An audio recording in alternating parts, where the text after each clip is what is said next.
Abortion, Hindi में कहूँ तो गर्भपात। पिछले कुछ दिनों से इस पर खूब चर्चा हो रही है। इस चर्चा के तार जुड़े हैं अमेरिका से। वहां की सुप्रीम कोर्ट ने गर्भपात से जुड़ा 50 साल पुराना फैसला रो वर्सेस वेड को पलट दिया। अब वहां पर महिलाओं के पास गर्भपात करवाने का संवैधानिक अधिकार यानी राइट टू अबॉर्शन नहीं होगा। अब कुछ लोग अमेरिका की स्थिति की तुलना भारत से करते हुए कह रहे हैं कि हम इनसे दशकों आगे हैं। तो आज के म्याऊं में हम इसी सवाल का जवाब खोजेंगे कि क्या अबॉर्शन के मामले में भारत की महिलाओं की स्थिति अमेरिका से बेहतर है, भारत में गर्भपात से जुड़े क्या कानून हैं, और साथ ही उन महिलाओं के अनुभव भी सुनेंगे जिन्होंने भारत में गर्भपात करवाया है।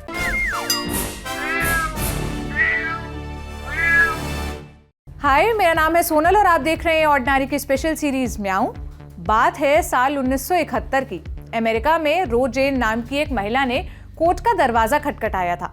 वो तीसरी बार प्रेग्नेंट हुई थी लेकिन बच्चा नहीं चाहती थी। वहां पर अबॉर्शन की इजाजत केवल विशेष परिस्थितियों में ही थी। अबॉर्शन के अधिकार के लिए रो जेन कोर्ट पहुंची थी। उसके बाद 1973 में अमेरिका की महिलाओं को अबॉर्शन का अधिकार मिला था। यह अधिकार अब एक बार फिर छीन लिया गया है। जिस साल रो जेन ने कोर्ट का दरवाजा खटखटाया, उसी साल यानी 1971 में भारत में एमटीपी यानी मेडिकल टर्मिनेशन ऑफ प्रेगनेंसी कानून आया था। समय समय पर इस कानून में संशोधन हुए और 2021 में ही इसमें संशोधन आया है। ये कानून एक सीमा तक महिलाओं को अबॉर्शन कराने की अनुमति देता है, लेकिन इसका ये मतलब नहीं है कि भारत में महिलाओं को अबॉर्शन कराने की खुली छूट है। एमटीपी एक्ट में कई टर्म्स एंड कंडीशंस दी गई है।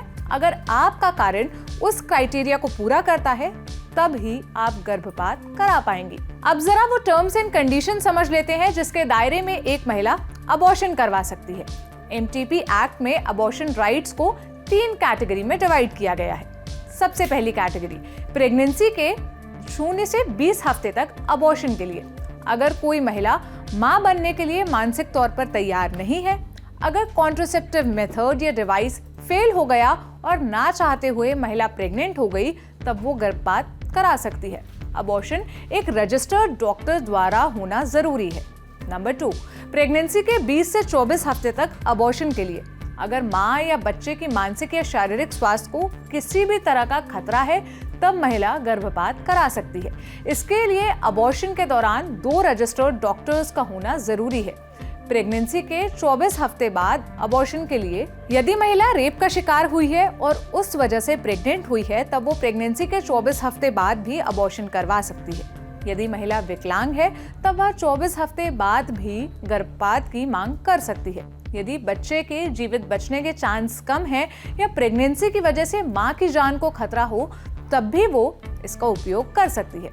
24 हफ्ते के बाद गर्भपात पर फैसला लेने के लिए एमटीपी बिल में राज्य स्तरीय मेडिकल बोर्ड्स का गठन किया गया है। इस मेडिकल बोर्ड में एक गायनोकोलॉजिस्ट, एक बाल रोग विशेषज्ञ, एक रेडियोलॉजिस्ट या सोनोलॉजिस्ट शामिल होते हैं। ये बोर्ड गर्भवती की जांच करता है और अबॉर्शन में महिला की जान पर कोई खतरा न होने की स्थिति में ही अबॉर्शन करने की इजाजत देता है। यदि प्रेगनेंसी से गर्भवती के जीवन को खतरा है तो किसी भी स्टेज पर एक डॉक्टर की सलाह पर गर्भपात किया जा सकता है। भ्रूण के लिंग की जांच के बाद गर्भपात कराना भ्रूण हत्या के दायरे में आता है और कानून की नजर में यह अपराध है। भारत उन कुछ चुनिंदा देशों में से एक है जहां महिलाओं को कानूनी तौर पर गर्भपात कराने का हक है, लेकिन यहाँ समस्याएं अलग तरह की हैं। 2015 में लैंसेट की एक स्टडी आई थी। उसके मुताबिक देश में करीब 1.5 करोड़ गर्भपात हुए थे, जिनमें से केवल 34 लाख मामले यानी 22% से कम मामले सरकारी स्वास्थ्य केंद्रों तक पहुंचे। बीबीसी के एक रिपोर्ट के अनुसार पॉपुलेशन फाउंडेशन ऑफ इंडिया के जॉइंट डायरेक्टर आलोक वाजपेयी कहते हैं, हमारे पास कानून है लेकिन उसको लागू करने में खामियां हैं। यहाँ उचित सुविधाओं की कमी है जिन तक महिलाओं की पहुंच हो। इस कारण महिलाएं इस कानून का पूरी तरह इस्तेमाल नहीं कर पाती है। भारत में आमतौर पर प्रेगनेंसी का फैसला सिर्फ महिलाओं का नहीं होता। शादीशुदा घरों में यहाँ बहुत कुछ पति और परिवार पर निर्भर करता है। यही बात अबॉर्शन केसेस पर भी लागू होती है। जैसे कानून तो ये कहता है कि अगर प्रेगनेंसी की वजह से किसी महिला को मानसिक आघात पहुंचा है तो वो गर्भपात करवा सकती है, लेकिन भारत में जिस तरह का सोशल स्ट्रक्चर है उसमें परिवार का दबाव, समाज का दबाव इतना हावी होता है कि महिला पर बच्चा पैदा करने का भारी दबाव होता है। ऐसे में अगर वो मानसिक रूप से तैयार नहीं होने की बात कहकर अबॉर्शन करवाना चाहे तो परिवार वाले उसे ऐसा करने नहीं देते। बच्चा आएगा तो सब ठीक हो जाएगा। अरे हमें भी घबराहट हुई थी, लेकिन अब देखो कितना प्यार करते हैं हमारे बच्चे हमसे। तुम बस बच्चा पैदा कर दो, हम पाल देंगे। अब बच्चा कोख में आ ही गया है तो जीव हत्या करोगी क्या? अक्सर इस तरह की बातें सुनने में आती है। ये अपने आप में एक बड़ी आयरनी है कि एक महिला जब अपनी मर्जी से अबॉर्शन कराना चाहती है तो बच्चा पैदा करने का दबाव बनाया जाता है, लेकिन अगर पता चल जाए कि पेट में लड़की है तो जीव हत्या, ऊपर वाले को क्या मुंह दिखाओगी कहने वाले रिश्तेदार झट से बच्चा गिराने की राय देने लगते हैं। ये तो विवाहित महिलाओं की बात थी, लेकिन जब बात अविवाहित लड़कियों की आती है तो उसे कई स्तरों पर नेगेटिव बातों से जूझना पड़ता है। क्योंकि शादी के बिना बनाए गए शारीरिक संबंधों को भारतीय समाज स्वीकार नहीं करता और स्टिग्मा की तरह देखता है। ऐसे में जब कोई लड़की गर्भपात कराने जाती है तो डॉक्टर्स भी उससे शादीशुदा हो, बच्चे का बाप कौन है, माँ बाप को इस बारे में पता है टाइप की अननेसेसरी सवाल पूछते हैं। कई डॉक्टर्स लड़कियों को डांटने भी लगते हैं कि घर वालों का भरोसा तोड़ दिया। ऐसे वक्त में जब एक लड़की को सपोर्ट की सबसे ज्यादा जरूरत होती है, वो लोगों का जजमेंट झेल रही होती है। और गर्भपात तो दूर की बात है, आप किसी नॉर्मल सी प्रॉब्लम के लिए भी गायनोकोलॉजिस्ट के पास जाओ तब भी वो 2-4 गैर जरूरी सवाल पूछेंगी। सही समय पर शादी, बच्चा पैदा करने जैसी बिन मांगी सलाह आपको देने लगेंगी। भारत में एक अविवाहित लड़की का गर्भपात से जुड़ा अनुभव समझने के लिए मैंने एक लड़की से बात की। उसकी प्राइवेसी का ध्यान रखते हुए मैं उनका नाम बदल रही हूँ। काल्पनिक नाम है शिखा। शिखा ने बताया, मैं एक पढ़ी लिखी फाइनेंशियली इंडिपेंडेंट लड़की हूँ। जैसे ही मुझे अपनी प्रेगनेंसी के बारे में पता चला मैं बहुत घबरा गई। मैं इतना डर गई थी कि मैंने अपनी सबसे अच्छी सहेलियों तक को इस बारे में नहीं बताया था। जिसके साथ मेरा संबंध था उससे रिश्ता खत्म हो चुका था। वो कोई जिम्मेदारी लेने तैयार नहीं था। मैं भी बच्चे की जिम्मेदारी अकेले लेने के लिए तैयार नहीं थी। लेकिन अबॉर्शन के लिए मैं किसी सरकारी अस्पताल नहीं जाना चाहती थी।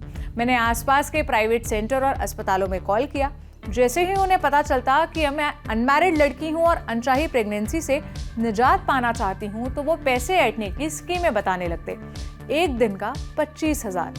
इन सब से परेशान होकर मैंने अपने कजन भाई को इस बारे में बताया। उसकी एक जान पहचान की डॉक्टर थी जिसने हमें एनजीओ के बारे में बताया जो फ्री ऑफ कॉस्ट अबॉर्शन करवाते हैं। वहाँ पर रजिस्टर्ड डॉक्टर थी। उन्होंने मुझसे गर्भपात की वजह पूछी, सिर्फ मेडिकल रिकॉर्ड्स में लिखने के लिए, और कहा कि आगे मुझे कुछ भी एक्सप्लेन करने की जरूरत नहीं है। बेहद समझदारी और प्यार से पूरा प्रोसेस समझाया और एमटीपी पिल्स की मदद से गर्भपात करवाया। उन्होंने सर्जरी का ऑप्शन ना अडॉप्ट करने के लिए कहा। 2-3 घंटे के लिए ऑब्जर्वेशन पर भी रखा। शिखा ने यह भी कहा कि गर्भपात इमोशनल और फिजिकल दोनों पेन लेकर आता है। लोग क्या कहेंगे, उनके बारे में क्या सोचेंगे, इसके डर से उन्होंने अपने दोस्तों तक को इस बारे में कुछ नहीं बताया था। वो कहती है कि उस वक्त जिस पर सबसे ज्यादा भरोसा किया उसने ही धोखा दिया तो किसी और पर भरोसा करने की हिम्मत नहीं हुई।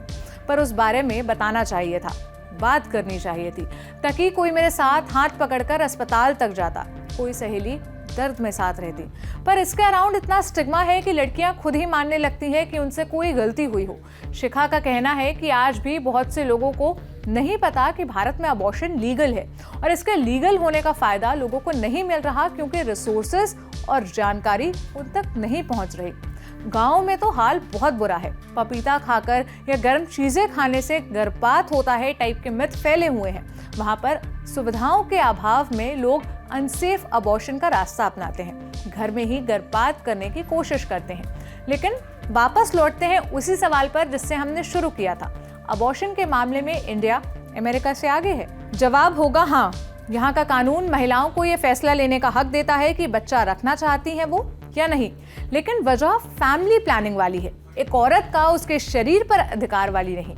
कानून तो हमारा दुरुस्त है, लेकिन दिक्कत सोशल स्ट्रक्चर की है, जहां पति और ससुराल वाले एक लड़की, उसके शरीर और उसके पूरे अस्तित्व पर अपना हक समझते हैं। इस वजह से कई महिलाएं अपने शरीर से जुड़े फैसले खुद नहीं ले पाती, उसके लिए भी दूसरों पर निर्भर हो जाती हैं। कानूनी हक के बावजूद सुविधाओं की कमी और सामाजिक दिक्कतों के कारण वो पूरी तरह अपने हक का इस्तेमाल नहीं कर पाती। हमें आज जरूरत है कि सुविधाओं को महिलाओं तक पहुंचाएं और सामाजिक रूप से कुरीतियों को खत्म करें ताकि महिलाएं अपने हक का इस्तेमाल कर सकें। आप क्या सोचते हैं इस पर मुझे कमेंट सेक्शन में बताइएगा। कैसा लगा ये एपिसोड ये भी बताइएगा। अब मुलाकात होगी कल एक नए एपिसोड के साथ। अपना ख्याल रखिए। शुक्रिया।